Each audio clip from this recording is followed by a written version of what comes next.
ইব্রাহিম আলাইহিস সালাম একদিন আজরাইলকে বলছে, আজরাইল, কোন নাফরমান পাপীর রুহু যে কবজ করো তুমি, তখন তোমার চেহারাটা কিরকম হয়, আকৃতিটা আমার এটা একটু দেখাও।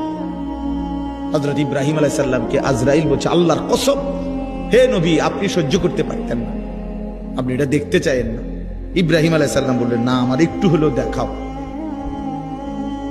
তো আজরাইল এই বিভৎস আকৃতি, মানে নাফরমানের জান কবজ করার সময় উনার যে চেহারার আকৃতি হয়, এই চেহারাটা ধরে ইব্রাহিম আলাইহিস সালামকে দেখাইলেন।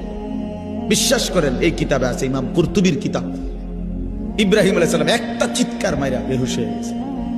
হুঁশ আসার পরে ইব্রাহিম আলাইহিস সালাম বললেন, আল্লাহর কসম, আয় আল্লাহ, মালিক আপনার কসম, কবরের আযাব, জাহান্নামের আযাব কোন নাফরমানের জন্য কিছুই লাগবে না, শুধু আজরাইলের এই ভয়ানক দৃশ্য জান কবজের সময় একবার দেখলেই তার সারা জিন্দেগীর নাফরমানির শাস্তির জন্য এটাই যথেষ্ট।